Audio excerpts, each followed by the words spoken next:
No, there's no speed limit. Oh, you don't need to shout. I've slowed down, haven't I? No. Good morning. I've taken a Friday off work. And what a Friday it is. Let's get into it. Woo!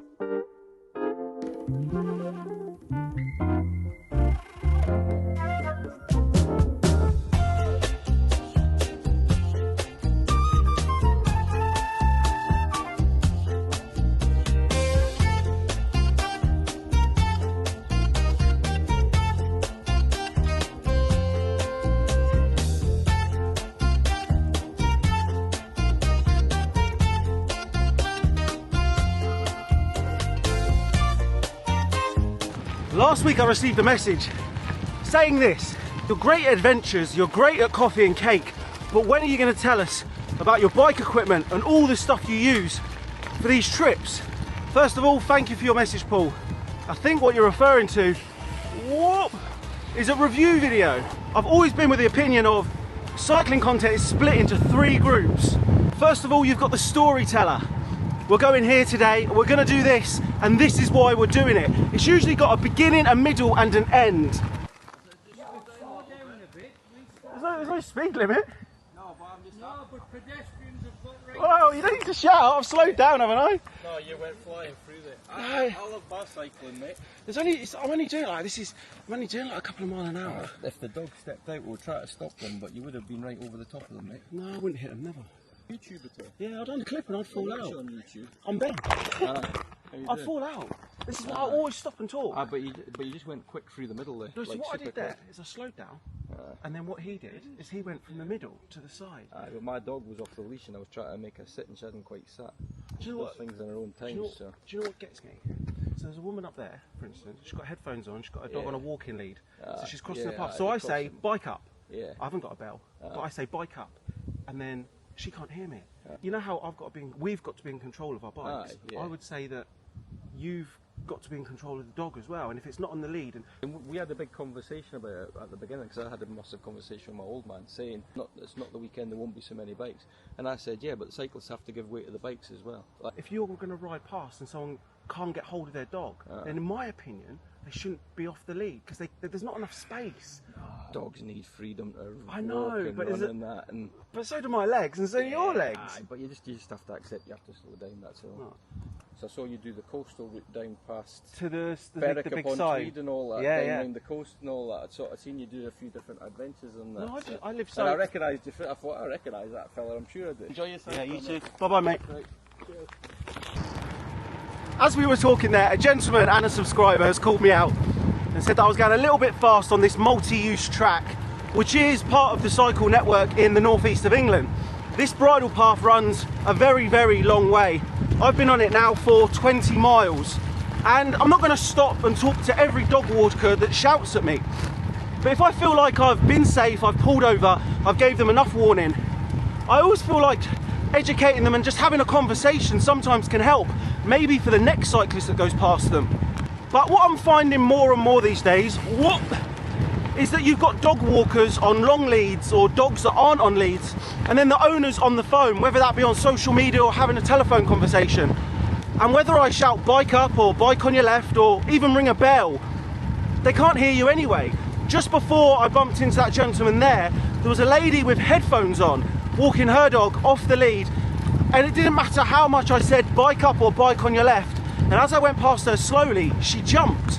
Now, I could have spent my time stopping and saying, don't wear overhead earphones when you're walking a dog on a multi-use route, but it'd be pointless. There's no point me expressing my negativity and ruining both our days. It's done. I got past her safely, and that's the end of it. So when that gentleman stopped me there, I was probably already up a bit of a height, and I felt like it was warranted just to stop and have a chat. But it's not always. Sometimes it's best left alone, if I'm honest. That was a really fast section of path, and at the time I was filming. So I can't really talk about other people being on their phones when I'm filming myself. I try to do it in the safest manner possible, and there isn't really any other way that I can film unless I attach the camera to the front of my bike. And he's right, it actually does say cyclists must give way to pedestrians and horses. I feel like I did give way, and I'll be a little bit more cautious in future. This is Cycle Route 14, and over the years they've become multi-use routes. I always go past horses a lot slower, make sure that your chain's turning so it doesn't scare them, etc, etc. We all know the rules. But yeah, I think we just need to be a little bit mindful. Oh, anyway, where was we? So we were discussing different types of vlogging style, and we've already mentioned the cyclist that's out on the adventure, the storyteller, the where, the when, the how and the why. But then you've also got the media channels, GCN, Francis Cade and Jimmy and Emily, who are telling us about what's going on in the industry. And then you've got the racers, Lawrence Carpenter, talking to us about watts and power and threshold. Cheers. Thank you. Because I feel like I fall into category 1, the adventure cyclist, the where we going, how we getting there, and why are we doing it, the storyteller. I really shy away from talking about bike and kit and what I feel like you should have, because for you to do what I do, you just need a bike and maybe a pair of bib shorts. I am lucky enough to be supported by various brands, and over the years I've worn countless amounts of different kits, shoes, I've tried tyres and wheels and bikes. Maybe it's time just to give you a little rundown of how I do all this.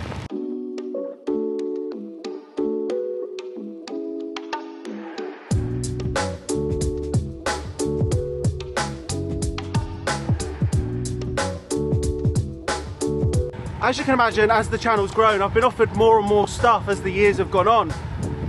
And this year I've probably said no to a lot more stuff than I've said yes to.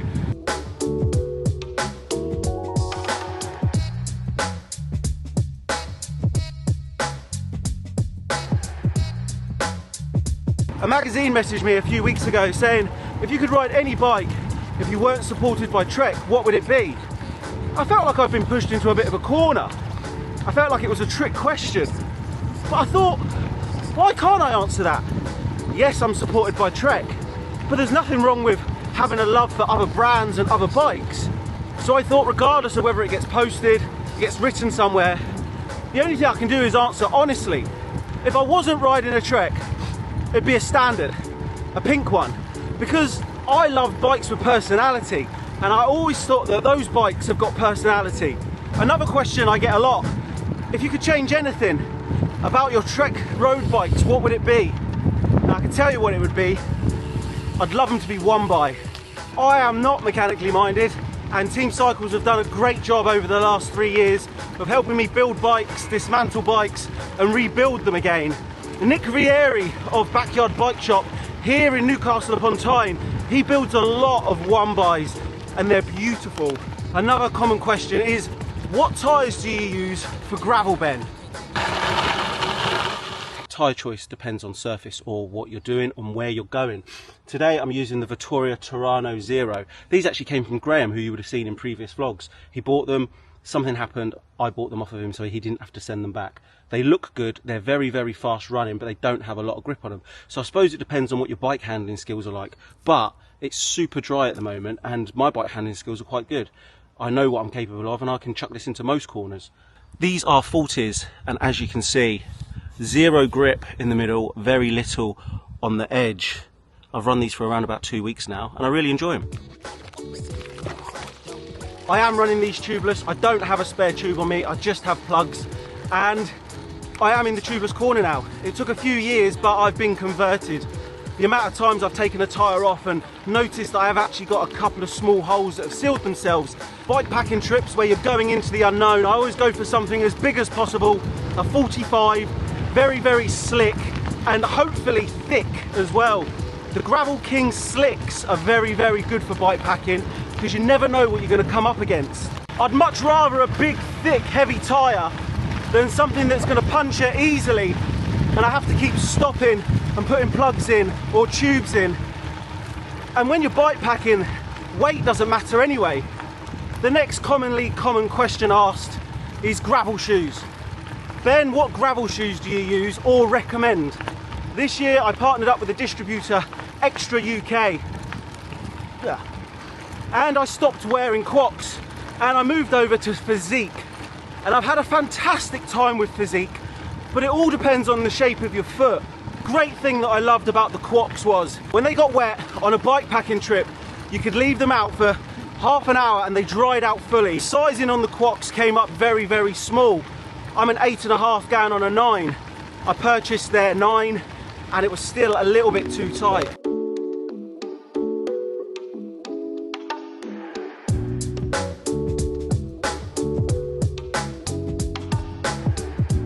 Bib shorts and jerseys, I've always been comfort is king. Like my bikes, I like kit with personality. Should I have worn a full white kit on a 100k gravel ride today? Probably not. Today isn't much different from other days. Gravel ride, cycle paths, byways, a little bit harder than usual. I want to be in the top end of my heart rate zone. There's going to be some coffee and some food. Cycling Lycra is very, very personal. You need a decent chamois. Comfort is king. I have worn Map, Rafa, Syndicate, Sirocco, Atticus. Syndicate currently supporting the channel. The stuff is beautiful. The colours pop. It's very, very much my personality. The one thing I will say with Syndicate is it's up there in the higher price bracket and I would size up. I'm usually a small. I'm wearing their smalls and it's probably a medium for me. And then you have Atticus. Atticus started my social media journey and their chamois, their bib short is one of the comfortablest I've ever worn. Very, very affordable and very long lasting.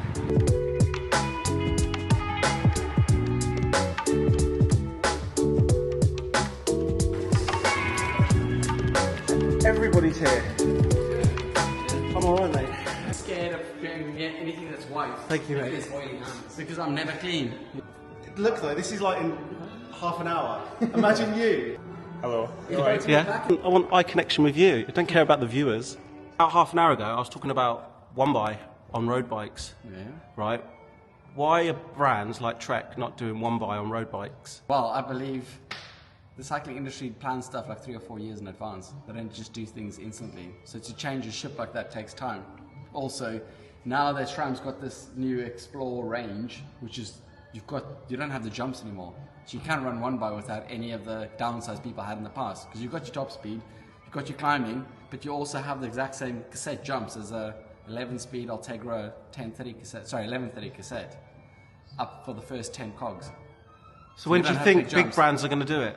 I think they'll wait a year or so when it picks up a bit more. They change their frames to UDH and then they'll just instantly discontinue things. It's a way to make more money as well. That's conspiracy theory, but yeah. But also, they can't do stuff quick. They don't like plan smaller brands like these guys. Yin can actually, I can ring him today. Oh, it's holiday in Italy at the moment, but next month I can ring on a day, and the next week something can be in production. Where for big brands like Shimano and SRAM and Trek and Cannondale and Giant, all of them, they have to forecast and plan things a couple of years in advance. So they know about stuff quicker than the rest of them, but obviously it's all still on a plan of things. People used to complain because 3T did the one by bike, but that bike didn't have the technology they have now. So they didn't have the clutches, they didn't have the X-Sync chain rings, they didn't have 13 speed. So now you only have one less. And it's generally speaking between your biggest 2 cogs at the back where you don't care about jumps. But new people in cycling. So you know, like when we all started cycling, people had to tell you about cross-chaining. So in the big ring, you can't use the top 3 gears, and the small ring, and you shouldn't cross-chain because it damages your bike. And I know some of the pros do it because you don't have the option, the luxury. But also, then trying to explain, I had it with my wife, trying to explain to her how the mix of this button goes up the cassette, and this one down the cassette, and front ring smaller. Where now, with one by, you only have right-hand side makes it harder, left-hand side makes it easier.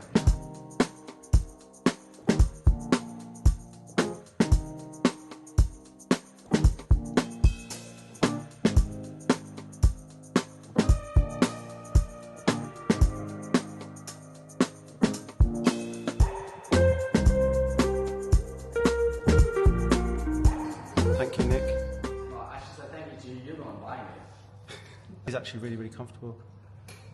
And you were telling me a few seconds ago the reason you're buying it is so you don't get tan lines. Yeah, so I don't get tan lines because last year I had my head tattooed, micropigmentation to make it look like I had a shaved head. And the sun ruins that massively and it's expensive. So now I'm going to be protected forever.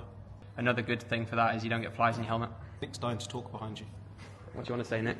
The like cap on his head is not going to make you hotter. Because if essentially while you're riding, the airflow goes in, it cools your head better. Because the sun's not getting through onto it.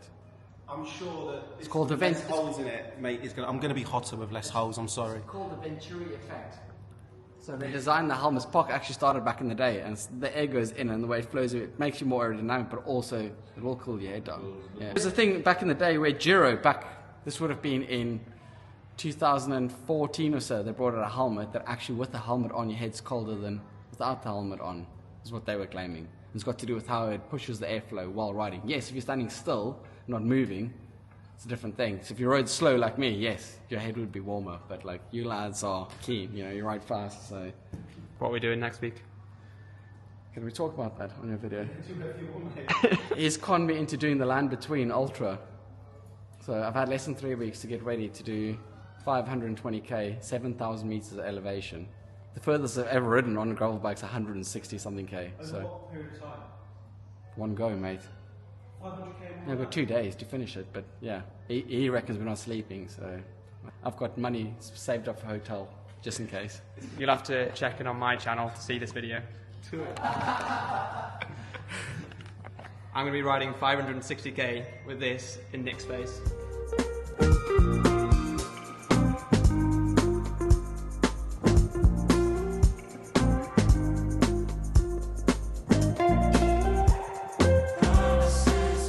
So I stopped at Backyard Bike Shop for a quick coffee, which turned into 2 hours and a brand new helmet. But it's very rare that you can go to Nick's shop and not end up spending money, because that's what he's good at. So that brings us on to helmets. I have worn various helmets over the years, and it's one thing I've never actually had: a helmet sponsor or support. They've always just been purchased by myself on looks and comfort.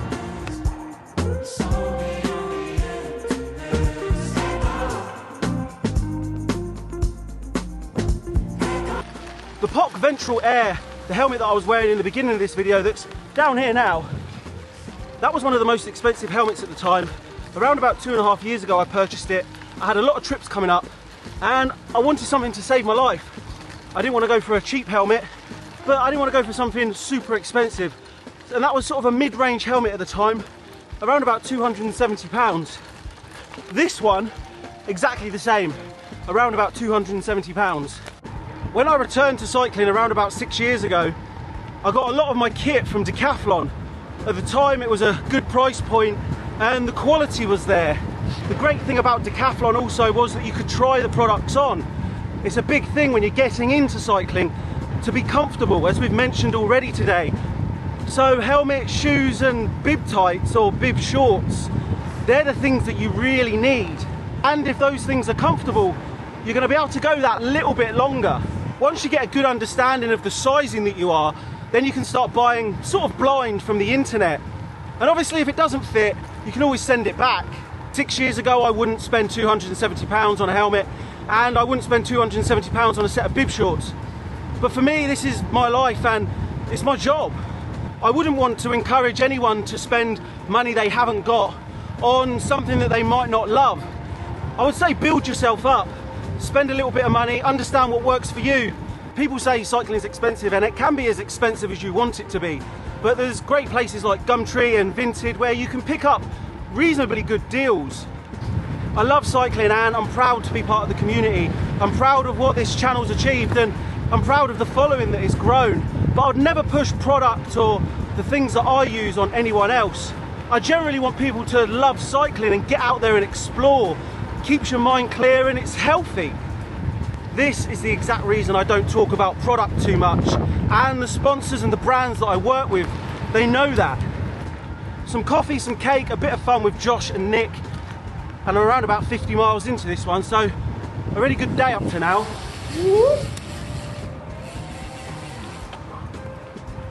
Heading towards Sunderland on the coast-to-coast route. I'm going to do another 15 miles and head off home. So for now, I'm going to put the camera down and enjoy the rest of my ride. If you have any questions about kit, safety, shoes, you name it, then feel free to add me on Instagram, Benjamin_le_chappers, and I'll do my best to get back to you. But as always, I'm going to leave this video here. Please remember to comment, like, and subscribe, and I'll see everyone in the next one.